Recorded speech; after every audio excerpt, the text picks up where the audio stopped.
Hello guys, আসসালামু আলাইকুম। দেখুন এখন যাচ্ছি আমরা পাট শাক তুলতে।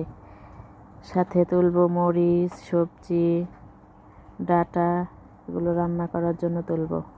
এ দেখুন কত পাট শাক, পুরোটাই চোখ ভরা পাট শাক আছে। পাশে আছে সবজি, মরিচ গাছ। গ্রামের মানুষ সব টাটকা টাটকা খাবার, তাজা তাজা খাবার। এরা এক সপ্তাহ বাজার না করলেও চলে। এই দেখুন এখন আমরা শাক তুলবো। চলুন দেখুন এই যে কিভাবে শাক তুলতে হয়। পাট শাক তুলতে বেশি সময় লাগে না, মিনিটের ভিতরেই অনেকগুলো তোলা যায়।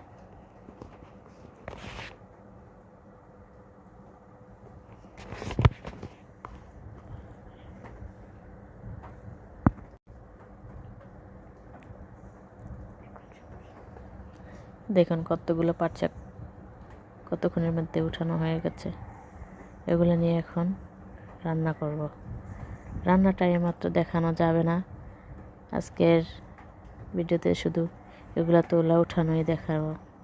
এ দেখুন কাঁচামরিচ, এই কাঁচামরিচগুলো অনেক ঝাল ঝাল ঝাল কাঁচামরিচ।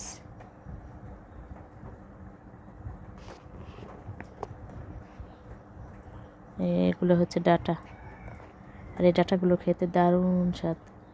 বড় মাছ দিয়ে রান্না করলে সেই লাগে। এগুলো হচ্ছে দেশি ডাটা। এই দেখুন একটা একটা করে উঠানো হচ্ছে।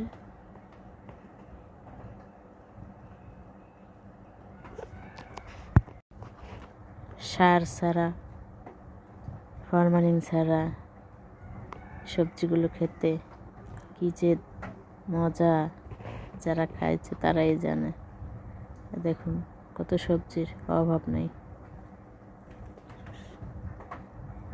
মিষ্টি কুমড়া শাক, আসার সময় দেখি কত বড় গাব গাছে এরা গাব পাড়তেছে। এত বড় গাছ, ভয় নাই একটু। দেখুন কতগুলো গাব, আবার আম পেকে আছে।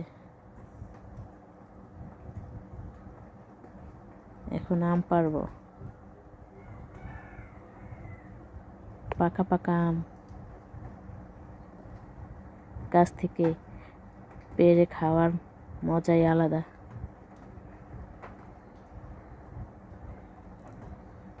এ দেখুন গাব আম কিভাবে খায়।